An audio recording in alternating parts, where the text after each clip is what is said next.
when he said, "Not everyone who says to me, Lord, Lord, will enter the kingdom of heaven, but only he who does the will of my Father who is in heaven."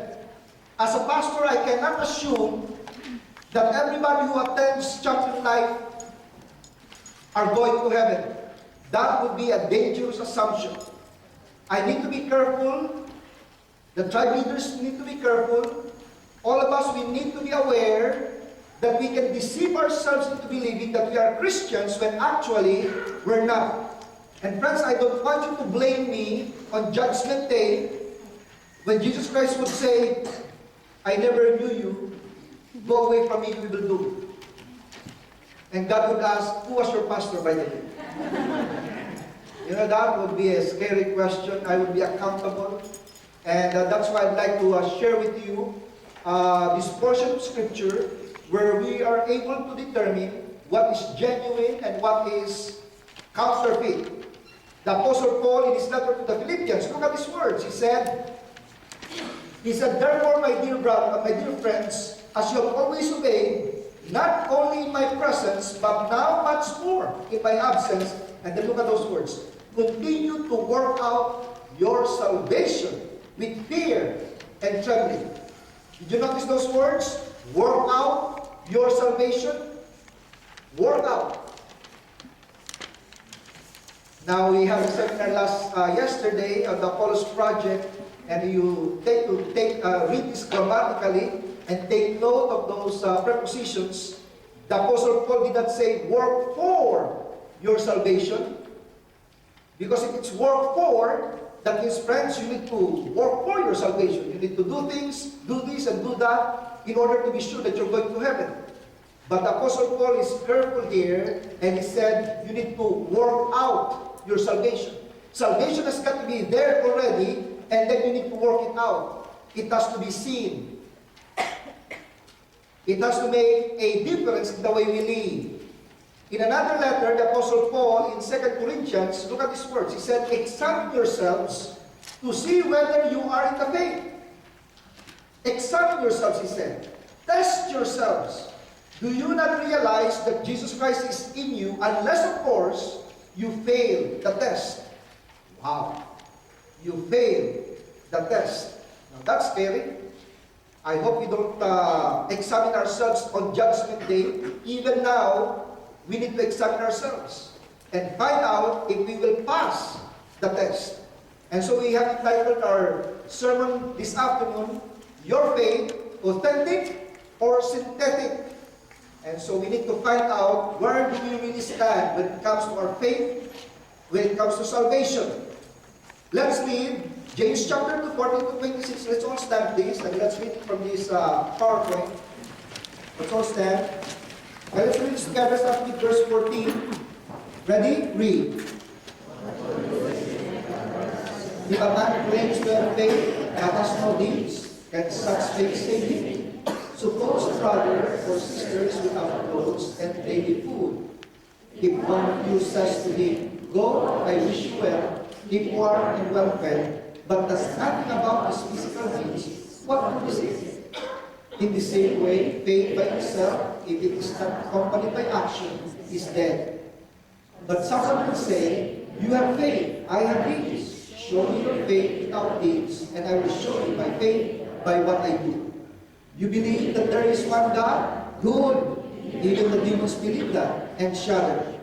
You foolish man, do you want evidence that faith without deeds is useless?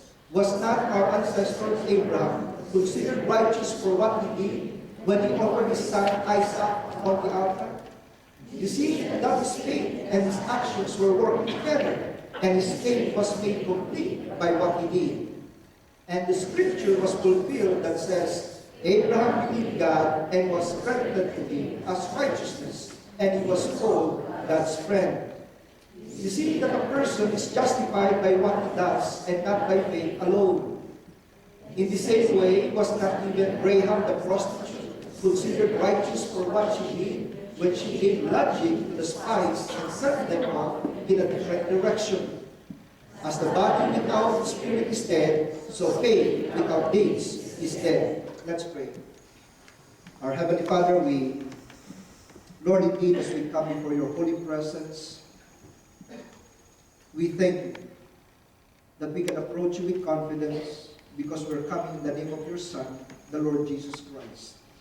And Lord, right now we ask, clear our minds and cleanse our hearts. And Lord, may the words that we have just read pierce our hearts. Thank you because you promised that your words will not return to you empty, but that it will accomplish for which you purposed. So Lord, we commit ourselves to you right now. In Jesus' name we pray. Amen and amen. James is asking, what good is it? What good is it? You know, people are very interested in finding out what is real.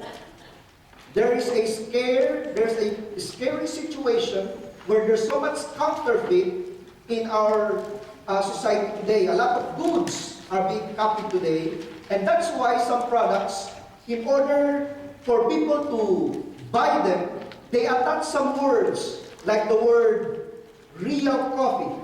They have to put that word real. They need to attach the word genuine leather. They need to attach the word genuine. And then some restaurants would have the words original pancake house. The original pancake house. And if there's one item that is counterfeited so many times, and it's prevalent right now, it's the counterfeit of notes, banknotes, money.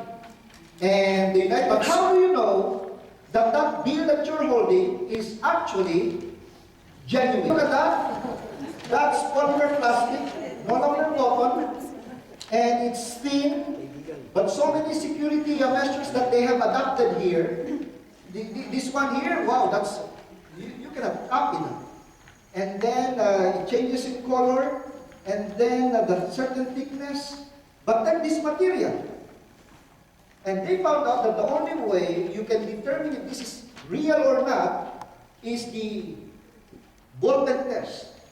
You know, if you have a ball pen, and then if this is real material, this will be strong enough, it cannot be, you know, you cannot just puncture this. And so, if you do this, and then you puncture it like that,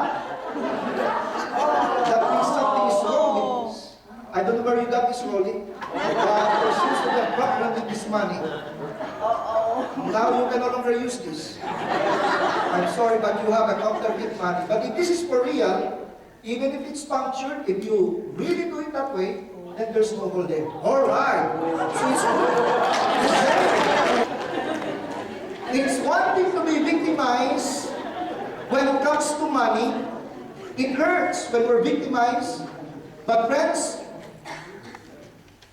what is worse is to be victimized by a counterfeit Christian.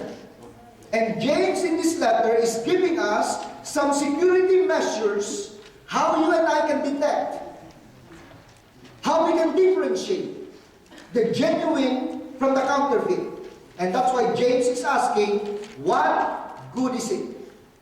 What good is it if you claim to be born again?